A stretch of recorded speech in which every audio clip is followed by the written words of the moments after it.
Hello guys, welcome back to the channel. This is Eugene Doki. Hello guys, welcome back to the channel. This is Eugene Doki Stories, and I just hope that you're doing fine today.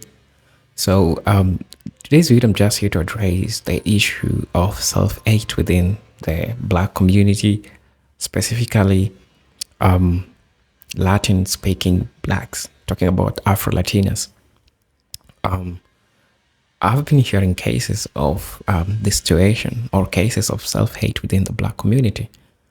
And for some reasons, I know colonization and white supremacy have played a big role in making this happen to some people. But here, we are here to tell people the truth. We are here to talk about these issues in a way that we both come to learn together, in a way that we both come to agree in terms. At least, let's disagree to agree. So right, today's topic is about the self-hate within the Afro-Latino people. Some Black people in Latin America are not agreeing that they have Black, or if they are Black, some even go to an extent of saying, to telling their kids, don't marry a Black person. We want to whiten our family. We want to increase the social strata of our family by whitening our family. The same thing is happening in Argentina, and some people are still embracing this. So for me, I feel like we need to generally talk about this.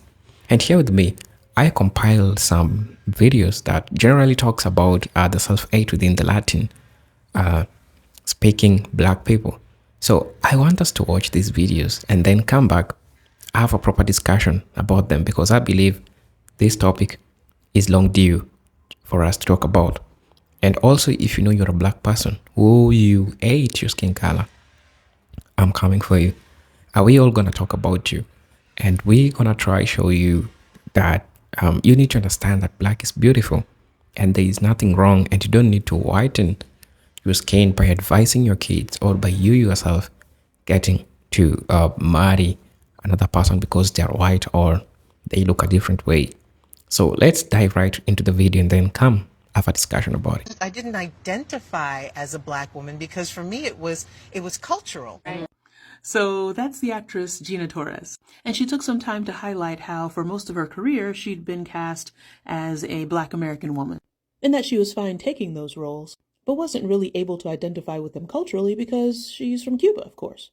Now that's legit, especially since people need to understand Blackness is a global race, okay? People with melanated skin and full facial features and rich hair textures live all over the world. Africa, the South Pacific, South America, Central America, North America, Europe, etc. So it should never be assumed that just because someone is Black, they come from a singular country, even though there's a lot of pride in being Black American and the fact that we have an outsized global cultural influence. And if it weren't for us on many levels, there would be no United States. Nevertheless, I understand people wanting to be identified with what they are. But leaving Gina Torres for a second, I just find it interesting, the tone sometimes with which some people back away from Black American identity as much as they can. If you live in the United States, it makes no sense to do that for any reason other than cultural pride. But the way it's communicated by some people is just suspicious, and for two reasons. First of all, if I were an actress and say that I moved to Honduras and I kept getting cast as Garifuna, it wouldn't come as a surprise. This is among the largest, most popular Black groups in Central America. I would prefer them to cast me as what I am, but I wouldn't make any extra effort to point that out. I'm not Garifuna. I'm not. So what? To all the Black people the world over, when you move to the United States, you move into a specific context. It doesn't serve you to not know the context or act like you don't. Just like if I move to your country, I'm moving to a context and I'll take it for what it is. Second of all, a lot of people, not necessarily Gina, don't necessarily give that same energy to correcting other people about this mistake. Casting directors have constantly limited what it looks like to supposedly look Latina to somebody like Jennifer Lopez and the look of others who somewhat resemble her, keeping those roles away from people with more obvious African ancestry or more obvious indigenous ancestry. I think it's really important in every parallel context to use that same energy for people who have been using exclusionary strategies as those who have been inclusive. Thankfully for Gina, Hollyweird is finally starting to get a grapple on human diversity. Yet for people who complain about being Black American adjacent or Black American misidentified, I think examining any underlying reason would be a worthy pursuit. Oh, you have to be with a white guy because you have to perfect the race. Oh, your hair, like, qué pelo malo. Ay, para ser una negra eres bastante linda. Oye, pero que negra fina. That's what it's like. Latinos, they say, oh, how can I be racist? I have black in me. Oh, my great-granddaddy is black. But yes, you can be racist. Just because you use that excuse does not cover up the fact you are a white person and you have privilege over black Latinos. So just talk and help each other out so that these things can stop these killings and all of these injustices that we go through. Just stop. I'm Dominican, and growing up, my mom was deadass one of those Dominicans that was like, me no black, papi, me no black. She bleached her skin, relaxed her hair, only wear sewing. You can say nigga, but God forbid you wear a do-rag outside. Like, my black-ass family hated being black. You know what that meant. I could not wear my curly hair out. I couldn't do braids like everybody else. I couldn't wear my curls like everybody else. It had to be straightened and relaxed. And my mom was a celebrity hairstylist, so she had no problem beating my ass in that chair. She had no problem giving me chemical burn and giving me excessive heat damage. She didn't let me go natural up until I was 13. And she also tried to bleach my skin. She advocated enough for me to get a nose job. She said that she wanted to save enough for me to get a nose job so I can look less black. Now here I am today, embracing the fuck out of my blackness. Now I'm 18. Who the fuck is gonna tell me no? For any kids going through what I went through, where your parents don't let you explore your creativity, don't let you embrace your sexuality, don't let you embrace your own culture, do that shit behind their back and never stop doing what you love to do. And definitely educate yourself on the ignorance that's riddled in your family. You know the saying, ignorance is bliss. Not everybody has the guts to stand up for what they believe in, risk their safety or their sanity. One thing I am letting you know is to continue creating, continue loving yourself, and don't let anybody ever stop you. I'm not really black. What are you? I'm Honduran. Alright, just because I got a little time today, Latino is not a race. Being from a specific country in Latin America doesn't negate the fact that you could be black. During the 18th and 19th centuries, European powers like France, Spain, and Portugal wanted to distinguish the countries that they colonized and ruled, where people spoke their languages, French, Spanish, and Portuguese, from the countries where English and German and any other languages were spoken. So they came up with the term Latin America to refer to countries where languages of Latin origin were spoken. But here's the thing. This term was created by people from outside of the region. It was actually a French person, a French economist. It doesn't really have any meaning or logical basis. It's just a label that's applied to countries based on a shared history of what? Colonization. The problem is that when we use the term Latin America today, it tends to oversimplify and generalize a whole bunch of people, places, and cultures. It's like trying to fit a square peg into a round hole. Each of these countries has its own unique history, traditions, identities, but by using the term Latin America or Latino, we kind of blur all those differences and treat them as one homogeneous identity. And then we deny the fact that you could also be black. Hispanics and Latinos need to stop denying their blackness, but I also understand the trauma that is associated with the white lash that comes with being distant from whiteness. So I need to sit with that. But we need to do better. But you don't date Spanish guys at all? No. Do you have any idea why? I guess I like first, I like dark complexion. And it seemed like every dark guy that I ever like, they're African American or Jamaican. I don't even like people I think that like is my race. Just because I like to date people that are different from me. Like I like to date people that are not like me. I like their culture. I already know my culture. So I want something new to me. Latinos who look like this, are not more Latino than Latinos who look like this. In fact, Latinos who look like this are considered Latinos de pura cepa. You wanna know why? Because we carry the flavor in Latin America. Latin America enjoys a beautiful culture thanks to Afro-Latinos. Go to the countries of Latin America and you will see that los negros are the ones who keep the culture of each country alive. We have the flavor, we have the sazon, we have the flow, and the sandunga. And fuck that Afro-Latino shit. That's a USA thing. In Latin America, we don't call ourselves Afro-Latinos. We Black Latinos call ourselves Latinos. He is Latino, and I am Latino too. Tú no eres más latino que yo porque tu piel es más clara. This is the difference between race, ethnicity, and nationality. I think you need to check it out. You can be black and Latino at the same time. And let's not forget that Latinos are mixed too. No matter the skin tone, the blackest Latinos are mixed as well. Look at me. I'm black as fuck and I have Japanese blood. Yes, I do. Hi, my name is Dr. Cruz, and I'm a media studies professor whose research focuses primarily on matters of race. And I received the following question on Instagram about whether or not people in the Latino community can be considered people of color. The message reads, Dr. Cruz, my wife, who is Chinese American, and I, who am Mexican American, have been having heated arguments regarding whether I can call myself a person of color. Could you please address how the Latinx community can claim both white and non-white monikers, and why this is triggering to other peoples of color? Thank you very much. I'm absolutely happy to answer this question. But first, a couple of things to keep in mind. Number one, Latinidad is a complicated subject matter, and I am talking from a perspective of someone who is Latino and also has read scholarship on this issue. That being said, reasonable minds may disagree with what I'm about to say. And number two, I'm not in the business of settling marital disputes, so just understand I'm operating as an educator and not picking a side, all right? So the first thing to consider is, what is the function of a phrase like Latin American and all of its variations like Latino and Latine and all the others, right? The first function of these terms is a matter of pragmatics and geography. They refer to those who have origins within Latin America, that is to say from Mexico down to Chile, as well as the islands associated with the American landmass. These terms also serve an ideological function, as the phrase Latin American has its roots in the second invasion of Mexico by France in the 1860s. At that time, Napoleon III created propaganda that argued that the Mexicans were the Latins of America, just as the French were the Latins of Europe, so don't resist. And now, about a century and a half later, these terms are used to refer to the populations of about 2/3 of the American landmass, and it creates this sort of homogenous, monocultural perception of Latin America. And as a side note, this actually kind of gets to why I don't particularly care for these terms. It's not just the Eurocentrism, it's also the perception of a monolithic culture. However, I also recognize that these terms can be used to identify those that have had particular colonial experiences with particular countries, and I think there's value in that.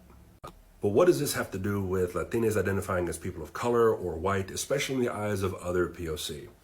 Well, because these terms are used so broadly to encompass so many different peoples, they include white and non-white folks. These terms aren't meant to be racial identifiers. They are, I would argue, barely functional as ethnic group identifiers. You have people of European descent who've been in Latin America for generations. They're Latine. You have people that are Afro-Latine who have roots in the transatlantic slave trade. You have indigenous Latine who have been detribalized, not to be confused with the indigenous peoples of Latin America who have resisted a Latinidad identity and have preserved their own sense of indigeneity. What further complicates this is that you have people who grow up in Latin American countries that are a part of the dominant racial caste who may consider themselves some form of white, who then find out that they're not white by the standards of another country, like if they come to the United States and they're regarded as non-white. So for example, I know a professor who's from Colombia and is a part of the dominant racial caste there, and she likes to say that she thanks the devil for bringing her to the United States so that she could understand the racism that happens in her own country. So what this means is that being Latin American in and of itself doesn't make you white or non-white. In fact, if you understand whiteness as affiliation with a dominant racial caste, depending on where you are, you could be either. We also have to allow for the fact that people are perceived differently. Where I'm from, there are no white people who look like me. And so part of my self-concept is that of a person of color because that's the experience that I've had. And yet you looking at the screen may see me and think, that's just another white guy with a tan. And further complicating that is that if I embrace my Latinidad by doing things like wearing cowboy boots to work, then my non-white status may become a little more clear. So I guess I'll conclude by saying this. Latinidad is a complicated thing that changes and means different things depending on your context. And you should always be mindful of your proximity to whiteness, whether that's in your own self-concept or in the eyes of other people.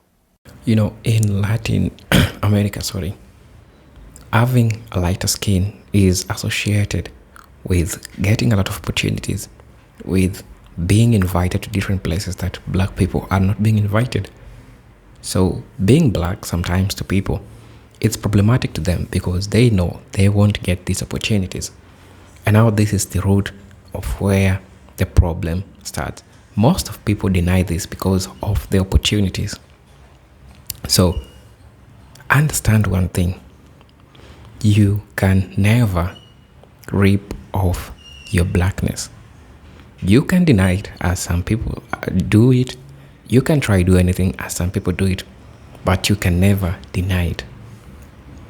Within many Latin American societies, lighter skin is often associated with higher social status, beauty, and economic opportunities, just like I've said, leading to discrimination against those with darker skin. The internalized colorism can cause individuals to devaluate their own Afro Latino identity. And this is amongst one thing or things that happened during slavery. Black people used to scrap off their skin to be light because they were so much self-hate, and they were told that being black is bad and being black is associated with bad things. So some people who are really ingrained into colorism, they started scrapping off their skin, and it was so painful just to have the lighter skin. And I'm glad that later on we came to know the truth, and today nothing is as good as having the black skin, because very soon you're gonna see the importance of having the black skin. Even today, with the global warming which is happening around the world, having a black skin totally shows a species of people that might survive with the changing patterns of the way of living. I'm also going to talk about media representation as some of the reasons why black people, or specifically Afro Latinos, they hate their skin color. Latin America often underrepresent or misrepresent Afro Latinos, reinforcing negative stereotypes and failing to provide positive role models. This lack of representation can impact self-perception and cultural pride. There is this lady that presented this video. She's talking about this, the face of media, what faces of media, and she describes people like Shakira. She describes people like this lady who I've forgotten her name. She's a common singer. So these are the face of media, where we are not seeing black Afro-Latino women when it talks about beauty in the face of media representation. So with this mentality, this makes people think that having a black skin is a problem, and they're gonna try so much way. They're gonna try so much way to lighten their skin. The same thing also happens in Africa. There was a time, at least today there is an improvement. There was a time that media only wanted to hire or take people with lighter skin, because lighter skin was being associated with being beautiful, with something of high social status. And even if a light-skinned person enters in a place and a black-skinned person enters in a place, the treatment is totally wrong. So amongst one thing that this Afro-Latina woman who was invited in this reality show, she was talking about the faces that people want to see in the media as their role models. So if we keep on seeing people like Shakira, like for instance, that's a misrepresentation, because we need to have this spectrum of people, black, white, brown. We need to have them as the face of representation, so that when a child is growing back at home, they really know what's really happening with in these places. I'm also going to talk about the cultural assimilation. Pressure to assimilate into dominant cultural norms, which often prioritize European heritage, can lead to Afro-Latinos to downplay or reject their African roots in order to gain social acceptance and mobility.